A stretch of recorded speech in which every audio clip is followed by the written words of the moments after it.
जिजाऊ, जय शिवराय, जय शंभूराजे। सबसे पहले तो मैं आपका शुक्रिया अदा करना चाहूँगी कि आपने हमारे राजे श्री छत्रपति शिवाजी महाराज के बारे में हमें कुछ बोलने के लिए मौका दिया। छत्रपति शिवाजी महाराज, इनके बारे में हम जितना कुछ कहेंगे उतना कम है, क्योंकि आज सबके मन में, महाराष्ट्र में पूरे उनके घर घर में, सबके मनों में उनका जो कीर्ति जो उन्होंने सबके लिए किया है वो आज सभी लोग जानते हैं। तो उनके बारे में हम जितना कुछ कहेंगे वो सब कम है। लेकिन उन्होंने खासकर महिलाओं के लिए जो किया है, महिलाओं को उन्होंने जो सम्मान दिया है, उन्होंने, आप देखेंगे अगर पुराना इतिहास आप पढ़ेंगे तो उसमें देखेंगे कि महिलाओं के ऊपर बहुत ज़्यादा अत्याचार हुए थे।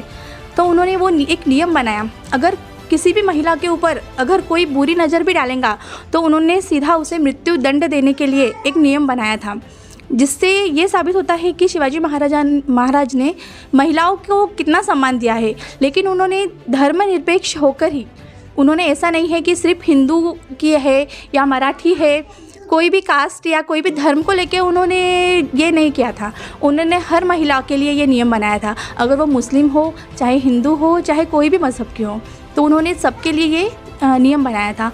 और उसके बाद उन्होंने बहुत से काम भी किए हैं। और लोग कहते हैं कि वो ज़्यादातर मुसलमानों के प्रति उनका लड़ाई झगड़े जो भी इश्यूज़ उन्होंने लोग बताते हैं, तो वो सब गलत है। क्योंकि उनके, आप अगर सेना में देखोगे तो उनके सेना में आपको ज़्यादातर लोग जो है, उनके सेनापति से लेकर, तो वो सब आप मुस्लिम ही देखेंगे। उन्होंने सिर्फ उन लोगों को जो काफिल थे, जो लोगों पर अत्याचार करते थे, सिर्फ उन लोगों को ही उन्होंने जो लड़ाई झगड़े जो है वो उन लोगों के प्रति ही उन्होंने किए हैं। उन्होंने कभी जातिवाद को बढ़ावा नहीं दिया है, किसी धर्मनिरपेक्ष मतलब धर्म के प्रति उन्होंने एक लगाव नहीं व्यतीत किया है। उन्होंने खुद के, जब उनके जैसे जनता की भलाई के लिए उन्होंने खुद के बेटे को तक मृतक घोषित किया था, उनके बेटे को भी उन्होंने मृतक घोषित किया था। और ये सब इन्होंने इसलिए किया क्योंकि वो जनता की सिर्फ भलाई करना चाहते थे, स्वराज्य निर्माण करना चाहते थे और सभी को समान अधिकार वो देना चाहते थे। उसमें कोई धर्म, कोई जाति या किसी प्रकार का कुछ नहीं था। उन्होंने उनके जाति वालों को भी, बाहर के भी और सभी धर्म के लोगों को समान ही अधिकार दिया है।